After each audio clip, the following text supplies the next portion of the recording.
Hello and welcome to Chatterbox, the show where we literally chat boxing. I'm joined by my regular sparring partner, Frampton, plus two very special guests for the final show of the year. Listen, I've been in camp with the three Lions, and you've had Lions in the camp as Yard and Batevia faced off at Tottenham before the Fury and Chisora fight. How was that? It was respectful, I think. It was... I think it's a massive fight, and I think that Yard has been widely written off. And saying that, I think Beterbiev is the favourite, the strong favourite. But Yard has a chance. He really does have a chance in this fight. I'm looking forward to it. I genuinely, it's one of them ones kind of kicking off the year in style, really. We get to see a killer in Beterbiev in the UK. So I'd you know, if you had the chance to be there, I'd say make sure you're there. Listen, you mentioned that Fury fight at Tottenham a couple of weeks ago.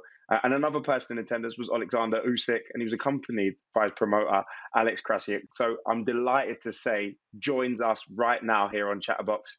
I want to get your opinion on this. What did you make of Fury Chisora, and what did Oleksandr make of Fury Chisora? Because it's very interesting to get it from the horse's mouth. Hello, everyone. That was a funny entertainment, you know. The fight itself didn't look really like a fight. It was more like one-sided sparring from a tall man beating another man who is not that tall. Well, it was good for the public. 60,000 at the beginning of December when it was freezing outside on an open-air stadium. That was an amazing thing. And it's good to know that boxing can collect that amount of people in wintertime. It means that this is a very important and very popular sport. So coming back to the fighters, Fury did what he had to do. Chisora unfortunately didn't. And after the fight, he called out Usyk. He was looking for him around. Then Usyk jumped up to the ring, and he started to shout everything he could. The good thing about Usyk is that he's not a big English speaker, and he doesn't really understand 100% of what Tyson was getting on him.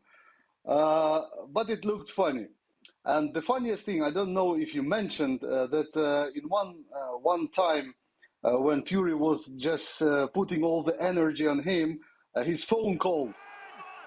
And he was like, just a second.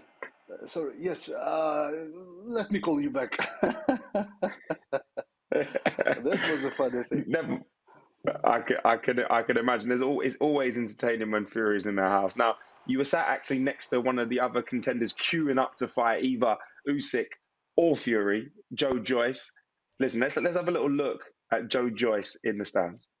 You think you can beat Fury? You can think you can beat this man next to you? Mate, I have the both of them. I have Fury and I have Usyk. Joe Joyce is one of the toughest contenders at the moment. That's 100%. Strong, tall, experienced. He's not young. He's like big balls, you know, big heart. Everything is for him. I mean, he's not that skilled if you compare him with, let's say, with Usyk. But it doesn't mean he's a loser. He has a heart of a winner. Just remember his fight with Dubois, what he did. And he can take the punch, and that's something that you don't really often see in the heavyweights. Stylistically for you, Alex, and this may sound like a pretty silly question, but who do you think gives Usyk more problems in a fight, Joyce or Fury? Oh, I have no idea. You know, Usyk is the man who doesn't care about who is fighting. His way of preparation for the fight is the same. I mean, he's getting prepared all the time according to the very disciplined plan. The difference is just the set of the sparring partners. And normally his camp, his trainer, corner, tell him what to do, and they keep like a joystick from Usyk, and Usyk does whatever they say him to do. So that's very simple. That's actually the secret of how Usyk gets all his victories. He's not trying to invent something special being in the ring. Everything been invented in the training camp before, so it's a party for him. Getting to the ring, the fight night is a party after a huge preparation, after being so tired within like 12 or 13 weeks. So he does what he has to do. But, you know, the only way to see is to stage the fight. But the more preferable opponent is, of course, Tyson Fury. What about the fight? Like, how confident are you of it actually being made? Obviously, we've got two big, huge names here in the division. They'll each want certain demands, but how confident are you that the fight will get made? This is number one priority for many reasons. The biggest reason is the fourth belt, is the WBC. The second reason is that Tyson Fury is now the biggest star in Great Britain. Means, let's say, in the world of boxing. For me now, British market is number one in the world. It means that Usyk is facing a very big man. This is the biggest fight of the century. This is the biggest fight of the history in heavyweights. We've never seen in four belts era anyone keeping four belts in heavyweights. It means that the winner of this fight will definitely go to the history of boxing, to the Hall of Fame, to whatever. I mean, this is a very important fight. And it has to happen next. We're definitely going to deep dive into that potential mouth-watering clash between Fury and Usyk after the break. But before that, I want to round up some of the biggest fights and the biggest stories that have happened over the last 2 weeks. As you may have seen, Josh Warrington lost his world featherweight title after losing on points to Luis Alberto Lopez in his hometown of Leeds. Carl, were you surprised by that? I don't know if surprised is the right word. I didn't see it as an easy fight for Josh. I thought that he would win the fight, but I thought it was going to be a difficult night for him. Lopez is a bit of a unique style, really unorthodox. It was a tight enough fight, but I think that the right man got his hand raised. Yeah, and I'm sure Josh is disappointed, as are all his crazy fans from Leeds. Yeah, I've been to a few Josh Warrington fights, and especially in Leeds, the atmosphere is second to none. Now, he says he's not going to retire. He wants to fight Lee Wood. That would be a decent scrap, right? Yeah, again, it's another difficult fight to call. I think that if you look at where both guys are at, they're similar in terms of their age, but Lee Wood is much fresher. Josh is he's fought at a really high level, and he stayed at the top for quite a long time. And he had that run of Selby, myself, Kid Galahad, and it was an amazing run of form that he was in. But there comes a point in boxing where your performances start to dip a little bit. And I think that's where we're at now with Josh Warrington. I'm not saying he's finished, but I'd say he's probably not quite as good as he was 2 or 3 years ago. No, I think that's it's a good breakdown of kind of where he's at. I think they're at different kind of trajectories of their career at the moment. Now, Terence Crawford beat David Avanesyan with a spectacular 6th-round knockouts. Got everything, really. Can fight, can box. And that, look, we all expected him to beat David Avanesyan, which he did, but he done it really, really easy. And the shot at the end to finish it, it was as perfect a knockout as you'll see. Like, the biomechanically and how he blocked the shot and made a little angle, and it was perfect. He knocked his head up with the uppercut and then a left hook. It was perfect, beautiful shot. And yeah, he's in everybody's top 5 easy, pound for pound. No doubt about it. Another contender for that top 5 pound for pound list is Inoue, who knocked out Paul Butler to become the undisputed bantamweight world champion. I mean, a special fighter. Yeah, look, I've been lucky enough to see him up close and personal. I've seen him in Glasgow in the Super Series, and he is an incredible fighter, vicious, really, really vicious. It's a bit of a contradiction, really. He looks like one of them kind of J-pop guys. You know, he doesn't look like a boxer. He's too good looking, like he's a pretty boy and baby faced, and looks really innocent, but different guy once he gets into the ring, and vicious, I think, is how I would describe him. Absolutely. Now, will Inoue or Bud Crawford make it into your top £5 for pound list. We're going to find out after the break. And I'm delighted to say Alex will still be with us as we look a little bit more closely at that mega fight between Fury and Usyk next year for all the belts.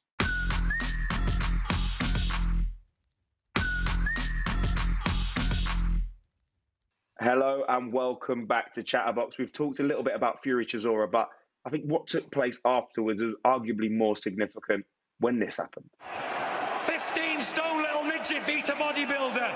Well, I ain't a bodybuilder, sucker. I'm going to write you off. I already done one Ukrainian Klitschko, didn't I? And I'll do you as well, gappy teeth. You ugly little man.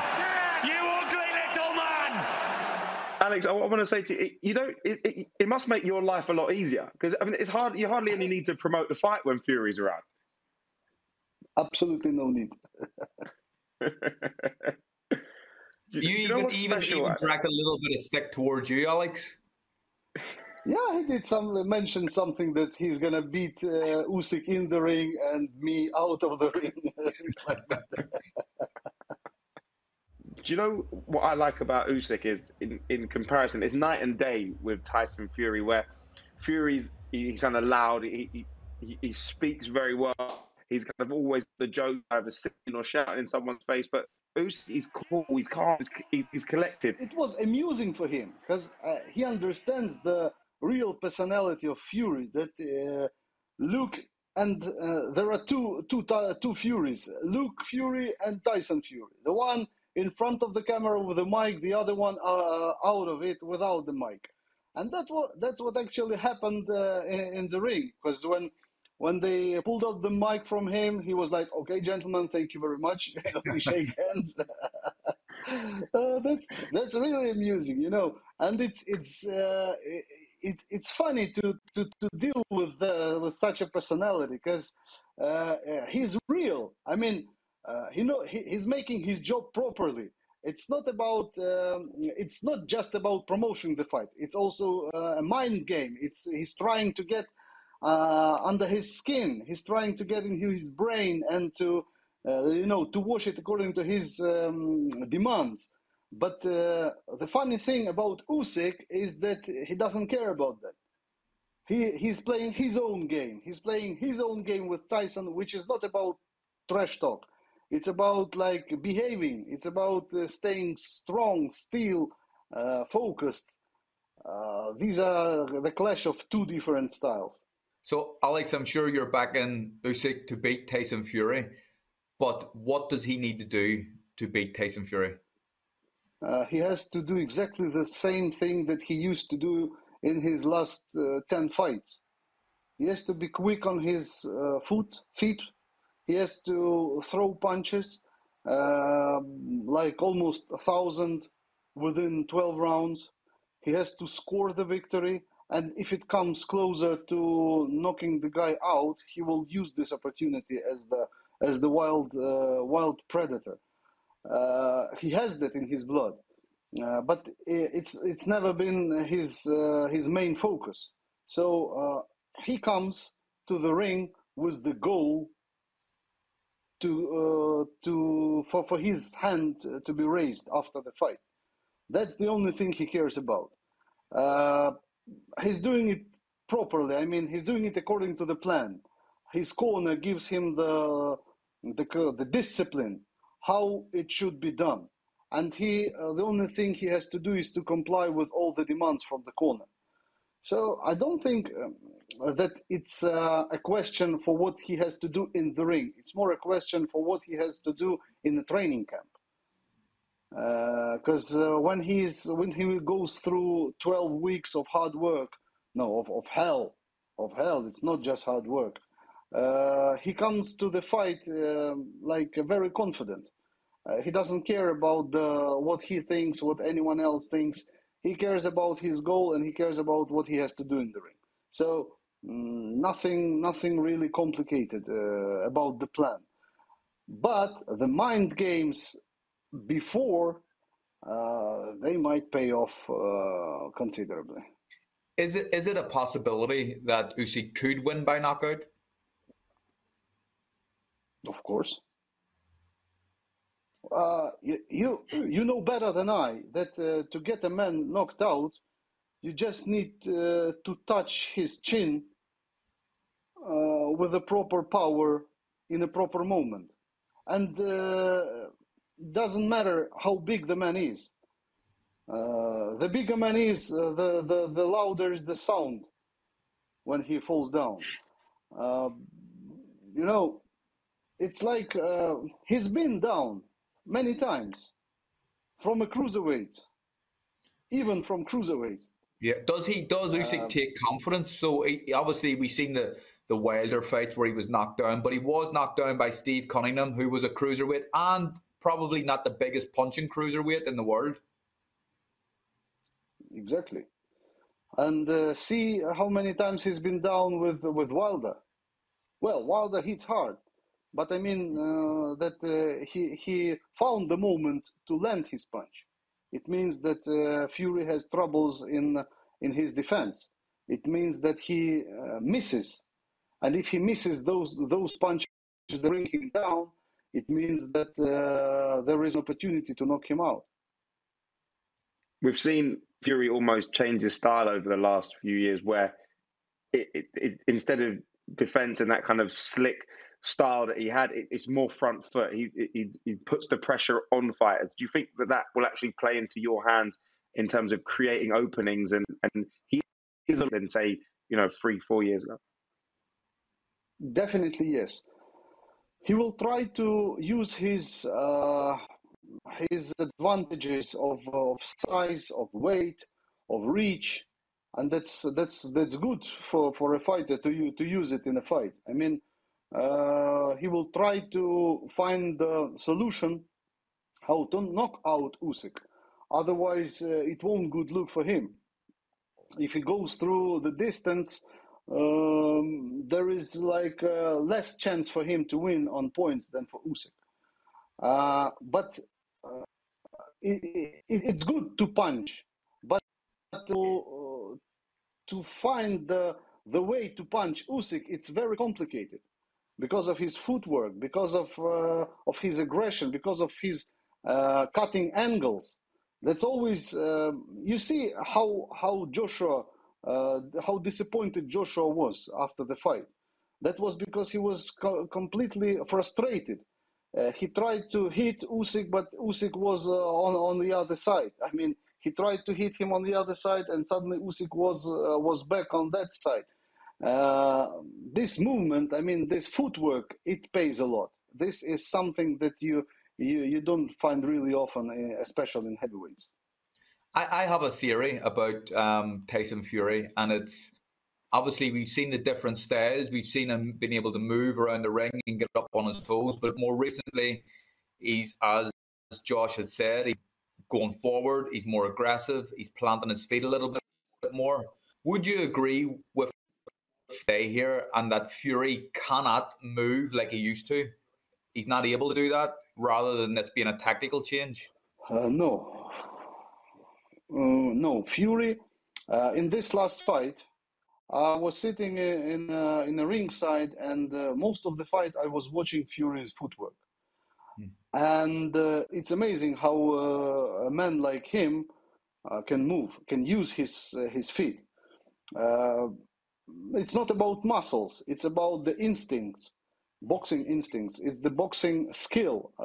He's been practicing a lot since being a child, probably a kid, because after the punch he jumps back, then he jumps in and then jumps back, being that heavy. That's amazing. That's good. That's much better than Anthony Joshua used to move in the ring, or not mentioning Derek Chisora. But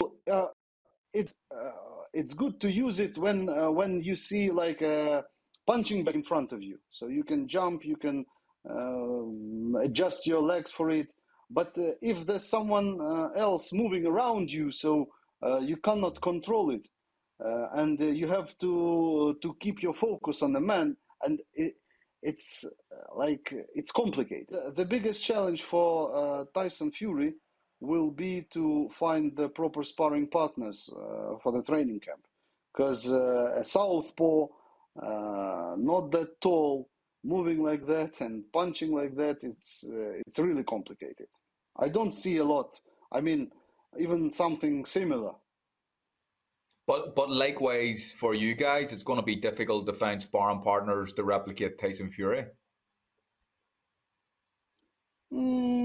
Probably yes, but it's much easier to find a tall man and to make him execute some kind of assignments in the ring, rather than just to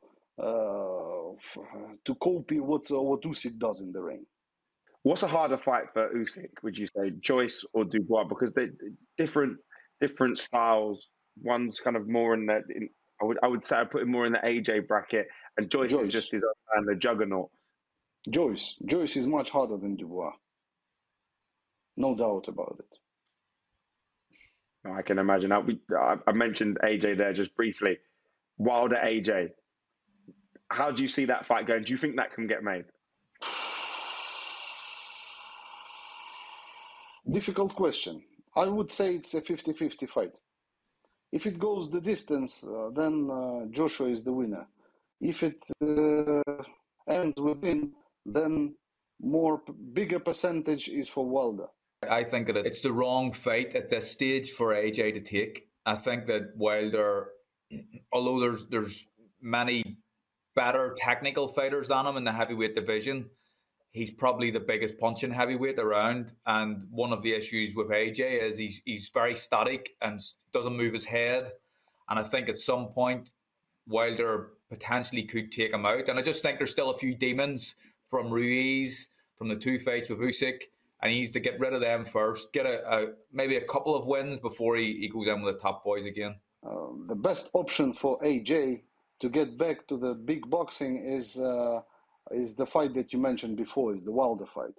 If he goes through Wilder, then he's confident, then he's back, then he made his statement for the return.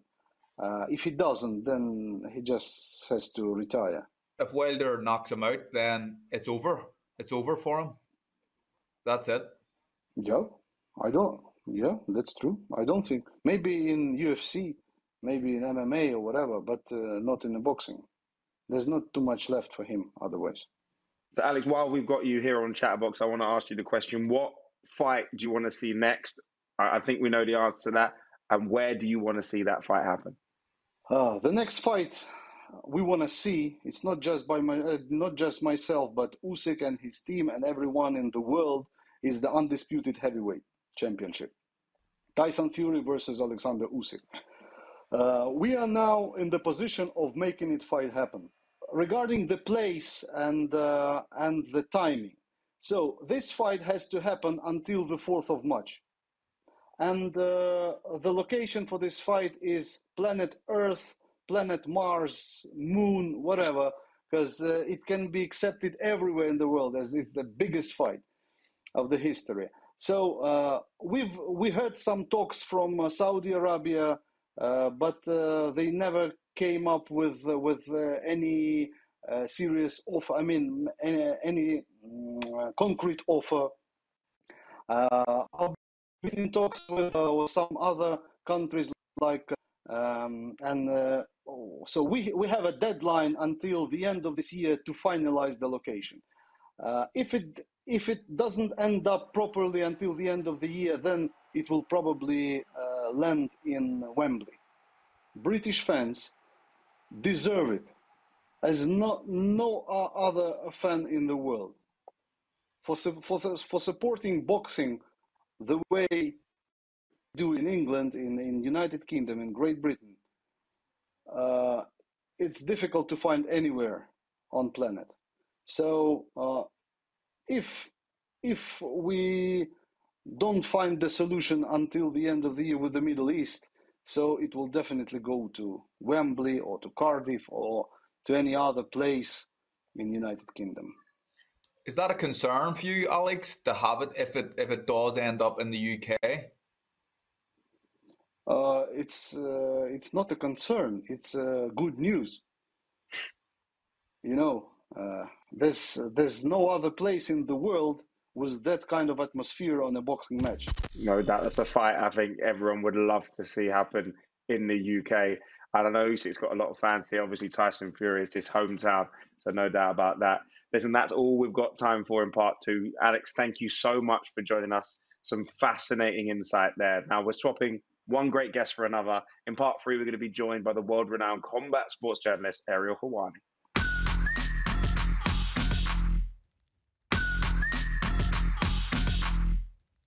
Hello and welcome to Chatterbox. It gives me great pleasure to say we're joined by the one and only Ariel Helwani, all the way from New York. Surely it can't be any colder than it is here in London because it's outrageous over these sides. Pleasure to be here, guys. Thank you so much. I'm a big fan of the show, and it's an honor to chop it up with you, as they say. There we go. You've been listening. Now I'm gonna dive straight in here, Ariel. I want to know, what's the best fight you've seen this year, whether it be in person or on TV? Oh my, that's a really good question because I think this has been a fantastic year for boxing. I would have to go with one that I saw in person, April 30th this past year, Madison Square Garden, the Mecca, the world's most famous arena. It was historic. It felt big going into it. Of course, the first time two women headlined MSG, Katie Taylor, who I'm such a huge fan of, and of course, Amanda Serrano. To me, that had it all. It had the history, it had the drama, it had the buildup, and the fight actually delivered. So I'm going to go with Katie Taylor versus Amanda Serrano. That's my best fight of the year. And honestly, one of the best sporting events that I've ever attended live.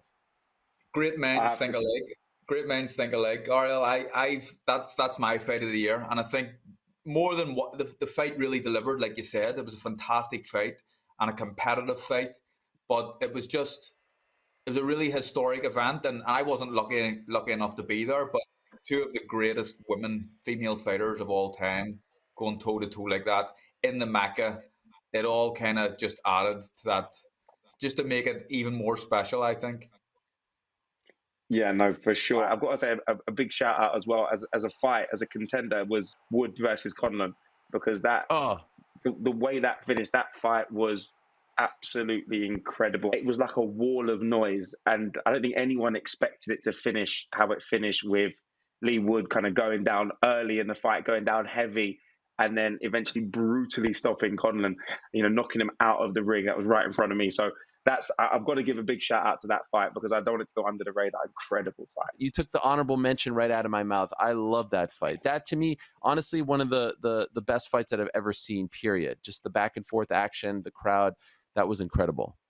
I think one of the things with that fight was, although it was really intense and competitive and both guys showed a lot of heart and grit, it was highly skilled. There was a lot of skill involved in that fight. It wasn't just a slugfest. And that's something that people forget about. It was an amazing fight.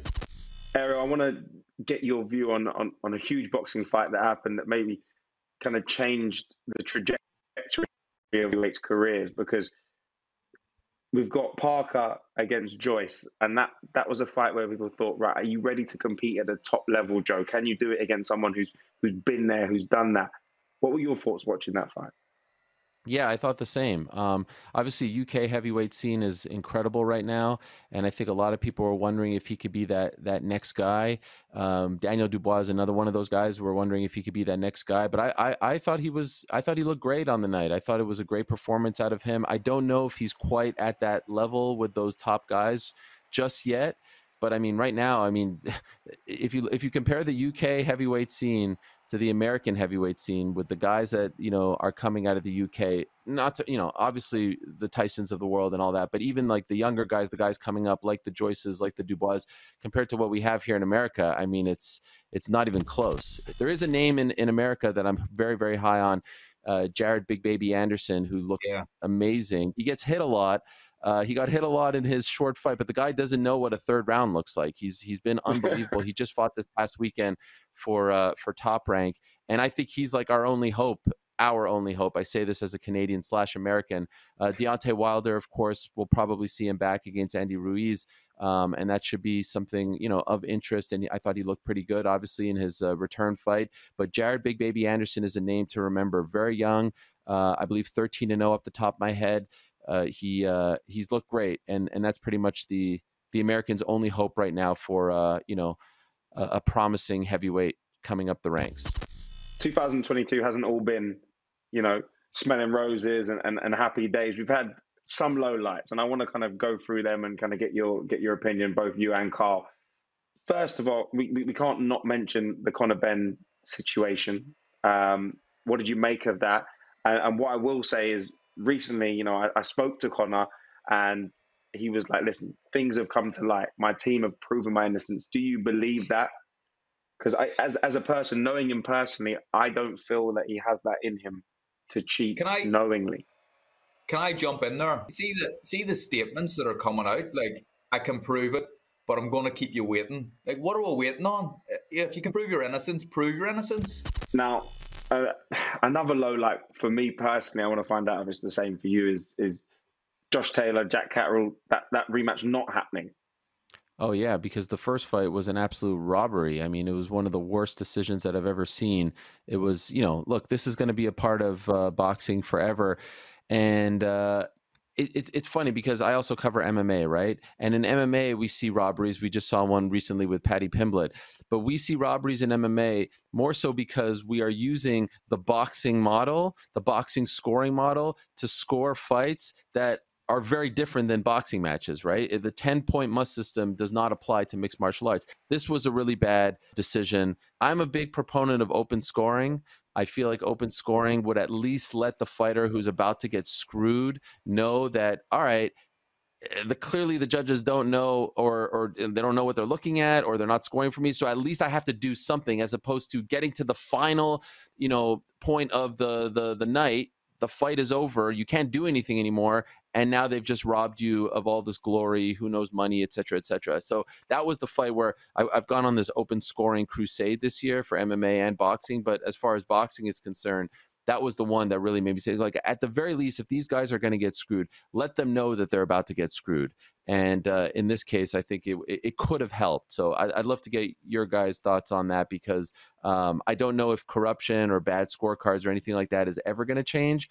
But at the very least, a little transparency, a little accountability could go a long way. I think it could be something that helps fix the problem. And it is a problem that we're having with bad scorecards. And you get a printout of judges' score after a fight, and you look at a round that has been pretty one-sided, and the judge is giving it the other way, and you're kind of like, what? Am I seeing something different? Is there something else going on here? It was interesting. It was done for a while in amateur boxing, you know, kind of the scores were coming up, and I didn't mind it, and I'd always give a chance, you know, if someone knew they were behind, they would try and they would fight hard, and sometimes it made the fights a little bit more exciting as well. So I think you bring an interesting point there, Ariel, and I think it's something that could be looked at. Would you like to see referees and judges have to explain their decisions maybe after a fight? Almost like, you know, you speak to the fighters after the fight, and you kind of ask them the deepest, darkest secrets, what they were thinking, you know, within those 12 rounds or 10 rounds or 6 rounds, whatever it may be. Would you like to see maybe judges and referees kind of held to account by the media or by a journalist? Well, they do by the Board of Control, the British Board of Control. If there's been a decision that there's been a lot of kickback and people don't like, and it's clearly the wrong decision, they'll be called into a board meeting. They'll speak to the board officials, and then that's it. Really, there's not a lot. It's still not transparent. You know, it's you don't know exactly what's going on.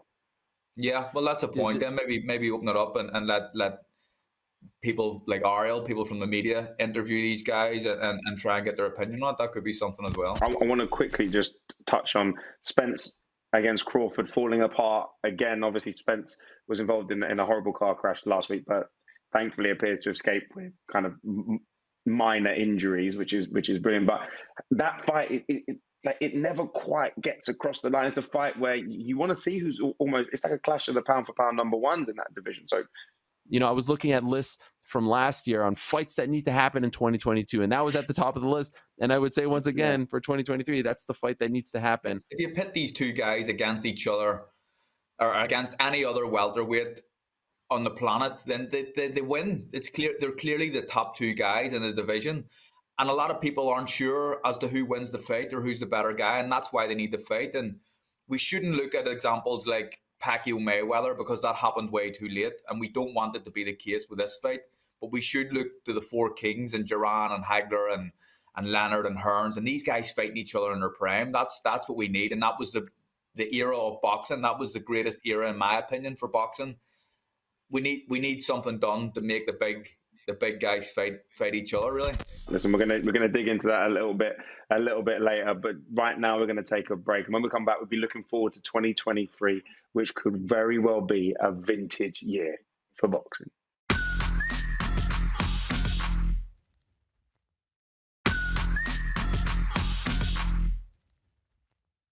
Hello and welcome back to the final part of Chatterbox in 2022. Now, we've talked a lot about the boxing highlights and lowlights of this year, but it's time to focus on 2023, which promises to be the biggest year in the heavyweight boxing division since 1999, when Lennox Lewis was the last champion to hold all the belts. Now, there are some huge fights to be made, Ariel, not at least Fury Usyk. How do you see that one going? And will it actually happen? Oh man, I think it will happen. I feel like we are closer than ever. How do I see it going? Gosh, I would love to hear Carl's thoughts on this. I think Fury's going to have some trouble with Usyk. I think he's quick, he's powerful. I think he's one of the best pound for pound fighters on the planet.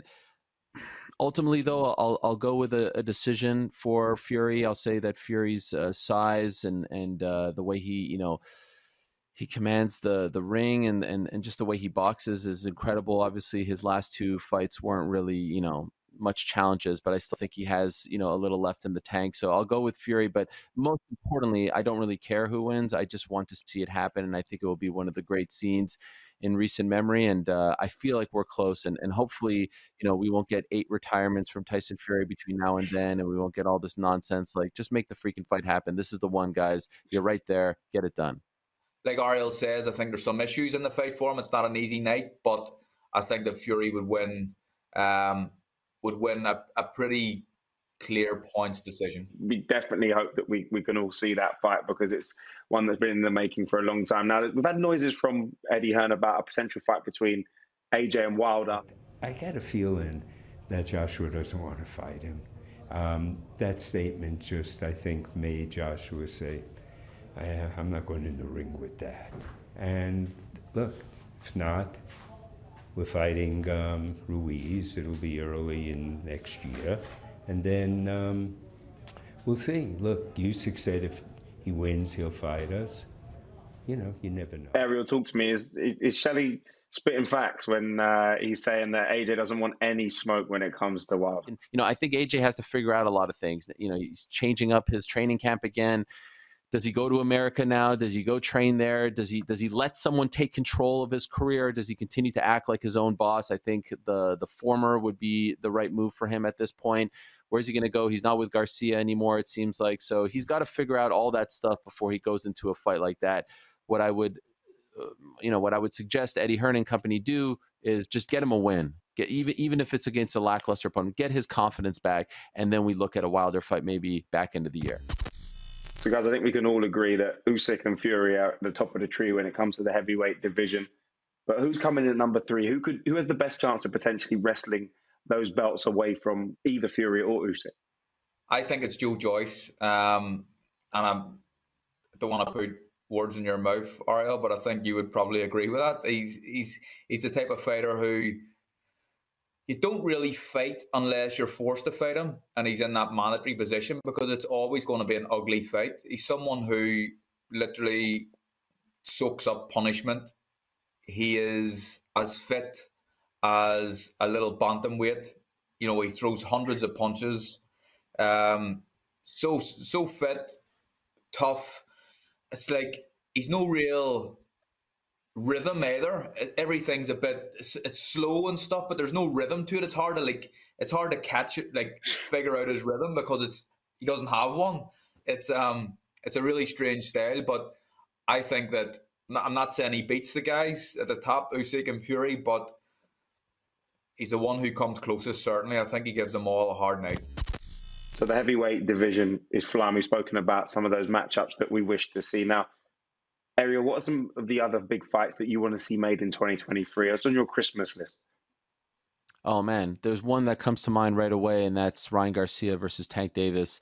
I think that could be one of the biggest fights of the year. I think he could do huge business here in the United States. They both have very, very passionate fan bases, devoted fan bases. I mean, they're just perfect. They're young. One's Hispanic, one's coming from the African American community. I mean, it's just like a promoter's dream. And again, I worry about the promoters, right? I worry about them getting involved and screwing it all up. And even telling us like, oh, it felt like we were watching the same movie as Crawford Spence. Like, oh, we're right there, but this guy's going to fight another fight in January, and then we're going to circle back to it. Like, we've all seen this movie before. But I think that if they could get it done in the spring or something like that, that would be incredible. Two young guys in their prime, that would be fantastic. I'd also love to see Devin Haney versus Lomachenko. I think that would be a great fight. That's the one I wanted. Haney against Lomachenko. I think it's a difficult fight to call. It's a fantastic fight as well.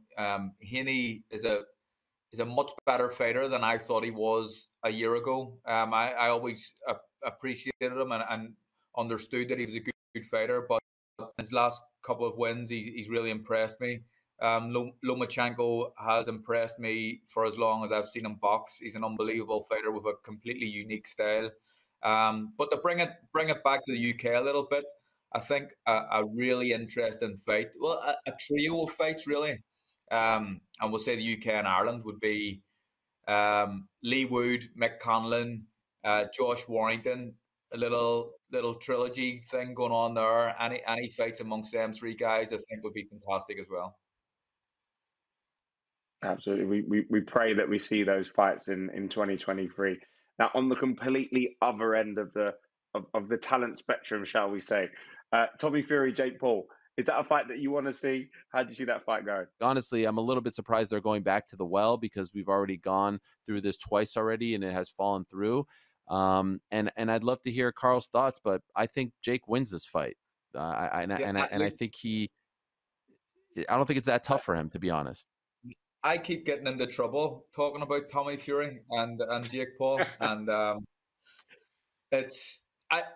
suppose, like you, I want to see the fight now. It was a fight that when it was first talked about, I didn't really care about it, but it's been talked about for that long. I really want to see what the outcome is, and I think that I'm kind of still on the same page as you, is that I think that Jake Paul wins the fight, and when people talk about, and that's not, I don't want to do a disservice to Tommy Fury. I really don't. And I'm not trying to dig the kid out or anything like that. But he's a similar sort of level to Jake Paul. Jake Paul, they've been boxing for a similar amount of time. I don't know if Tommy Fury was boxing as Tyson was when he was 10 years old or anything like that. He's a guy who's literally come onto the scene after being on Love Island, and now he's a boxer because his brother is. And he's improving, but he's a novice professional, as is Jake Paul. But what I like about Jake Paul is he looks like he trains hard. He looks like he's got the right team around him. He lives the life by all accounts. And I think one of the big issues for Tommy in the fight would be, I think he gasses a bit. And anytime I've seen him, after 4 rounds, he starts to blow. And I think that may be the issue for him in the fight, but I'm still sticking to my guns here. I'm going to say what I've said before, even before John Fury pulled me. But I always try to be honest. I got your back. I got your back. All right. Yeah, I was about to say. Don't let them bully you. I threw that in there because I knew I was going to get you in trouble, Carl. One fight that we saw that maybe surprised a few people in the boxing community: Canelo versus Bivol. Canelo obviously lost that. Is that a rematch that you want to see, or has it been done? Canelo dared to dream. You go up in weight and it doesn't work. Do we want to see that happen again? I think that Bivol is just too big, too long, too rangy, too good for him to go all the way up there and fight him.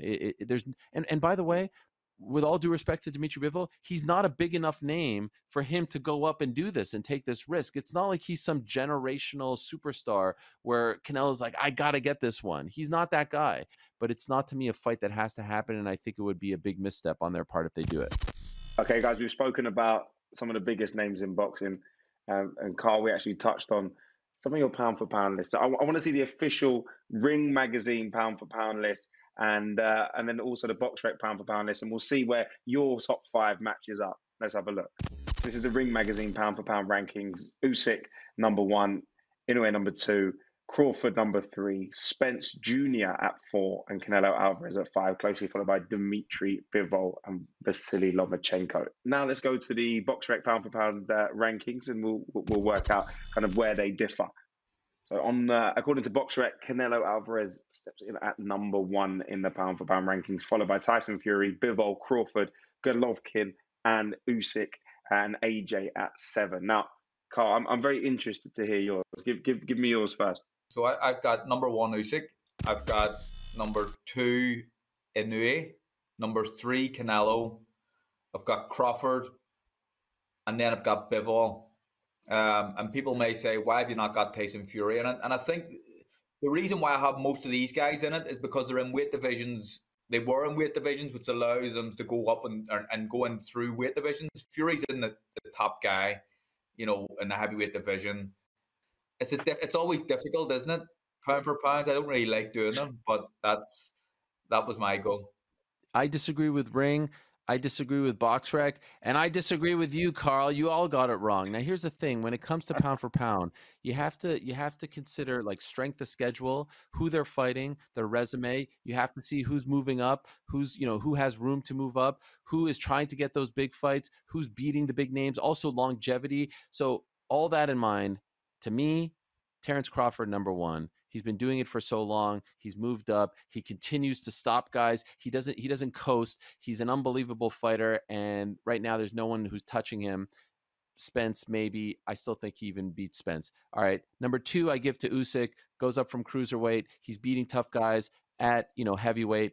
Doesn't have the longevity, but still you got to give him, props for moving up and also the strength of schedule. Number 3 would be Dmitry Bivol for the win over Canelo and for what he's done since then. Canelo for me is still number 4. I don't think a loss moving up all the way and fighting a guy like Bivol should hurt him so much, because not that long ago, most people had him as number 1. So I would put him number 4. And if I was just of skill alone, I would put Inoue all the way to the top, but I just don't think he has the strength of schedule. Again, to compare it to MMA, he kind of reminds me of Demetrius Johnson, who was the flyweight champion for so many years, 125, so close to Inoue, but wasn't fighting top-level guys. And so that always hurt him as far as the pound-for-pound discussion was concerned. I know he can only fight who's put in front of him, and the Donaire win was big, but I just don't know if he's fighting the level of competition that some of those other guys are fighting. So he would be number 5. Right, guys, incredible. Lovely to get your top 5 pound for pound fighters. Before we go, I really want to remind our viewers of our next fight that's live on BT Sport, and it's a big one. The beast from the East, Anthony Yarde, is taking on the monster that is Artur Beterbiev. Now, I want to know what you think of that fight, because it is going to be fireworks. Yarde's up against it. You've got a knockout artist in there. Ariel, how do you see that fight go? I love this fight. I would love to petition to BT Sport to have me out there for this fight, because I will say I'm a little bit biased. Artur Beterbiev trains out of Montreal, which is where I'm from. He's a protege of Georges St-Pierre, who I think is the greatest mixed martial artist of all time, and I've been following his career very closely, and this is a big opportunity for him. I think Anthony is biting off a little more than he can chew.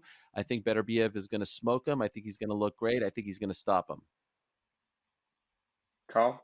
I think it's a fight that doesn't go the distance. I don't even think it goes long, but I think it's very exciting while it lasts, and I think it could be like a 3-round fight, maximum 5 or 6. I don't see it being any further than that. And I think Yarde has a chance because he can punch. We've seen Beterbiev on his backside before, but he gets up and wins. But in saying that, he's a killer, this guy. I don't know if you've seen the clip of him. There's a clip of him on YouTube doing this thing with an Olympic-style barbell where he's got it in one hand and he's flipping it, like he's throwing it up and flipping it, like a 20 kg barbell. The guy's a freak, and like he's a monster. And not for that reason alone, but that's one of the reasons why I have him winning the fight.